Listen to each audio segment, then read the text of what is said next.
Hey everyone, welcome back to my channel. I'm Megan, and today I'm going to be discussing the new movie on Netflix called A Merry Little Xmas. So let's get into it.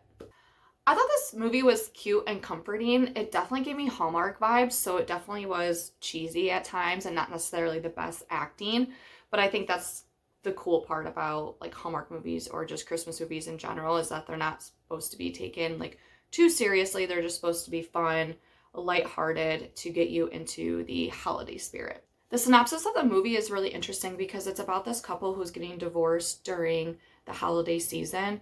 They have a daughter who's in college and then a son who's going to be graduating high school. Even though they are getting a divorce, they are still very much involved in doing family traditions and being together for the holiday. The husband, he is a doctor, so he just works a lot. And I think that was one of the reasons why their marriage was falling apart is because they didn't really get to see each other because he was so dedicated to his job and his wife kind of took care of everything else. So when their daughter comes home from college, she brings her boyfriend and he's British because she's going to Oxford University for school. And they find out, or she finds out that her husband is seeing someone else. And so he brings her, and she is also, I think she's also British as well. So she comes into the family and they have these traditions. And so it's really interesting because the dad does all these activities with the kids and the kids are wanting to see their dad because he works so much. So she feels a little bit sad and lonely that the kids are choosing him over her.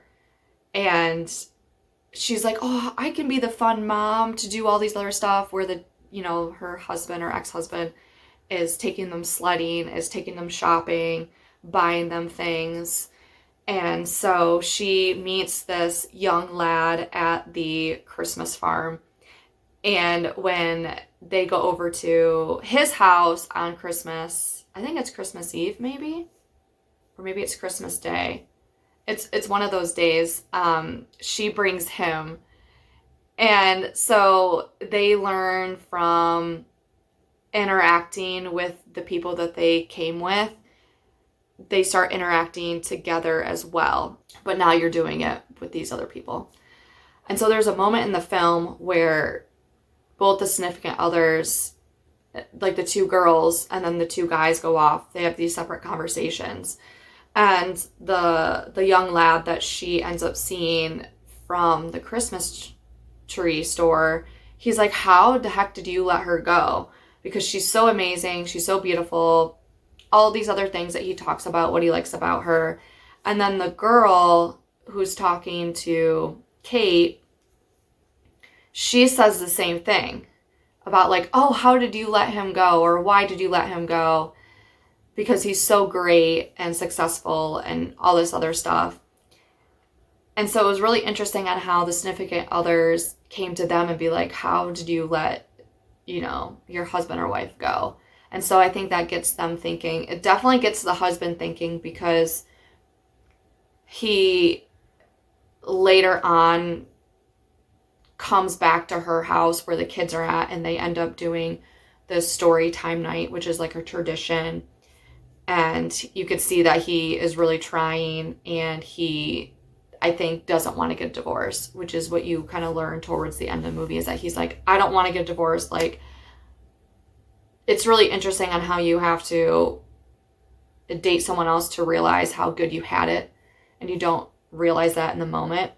So I think that was great that they are getting a divorce and they are working it out. It's just interesting on how they got to that point on where they needed to be in order for this relationship to work. They both needed to see each other with other people for them to come back together. But they did come back together and it was just like a nice journey to see that. And the significant others weren't necessarily like hurt or anything like that, which is kind of great. And I don't think the relationship feelings were super deep where they got hurt by the husband and wife. I will say my favorite part, which is so unlike me, but I thought it was so funny, was Chet, who's the Christmas tree owner, Kate brings him to the house, and there is this like little toy that the daughter's boyfriend got at the store, and she ended up breaking it, so she ends up buying a new one, and it's like this little thing that lights up fire, and it has like a little remote. So they're all looking for some type of remote or key on the floor so that they could go outside or do whatever. I don't remember if they were getting ready to leave or whatever. So Chet sees this little remote on the floor, because when Kate came in, she set the bag down and it actually fell out of the bag, but you see it as audience, but the characters don't see that happening. So Chet picks it up and he presses some of the buttons, and he's like trying to hear if like the car is gonna go off, and it isn't. It's actually the little thing that lights up fire. So like everything around the Christmas tree lights up on fire. And what he does is he rips out of his clothing and does like this strip tease. And it is so funny. I lost it because that was the last thing I expected. There was something that was mentioned about like a strip tease earlier, which it didn't even blow my mind that was going to be the moment. But it was so funny. I was laughing so hard. And I was like, that whole scene in itself made the movie. That scene made the movie. It was just so funny. And he was so distracted that he didn't realize that the fire was real. He thought it was just like part of the thing. He was just like, oh, okay, now's my time to do this. And it was actually like a real fire. And oh my gosh, it was so good. And the guy who plays Chet is the guy from The Wrong Paris, which I thought he was really great. He does really good at comedy. So that was probably my favorite scene throughout the entire thing, because it was so funny. That's it for my review on A Merry Little Xmas. Thank you for watching, and I'll see you next time.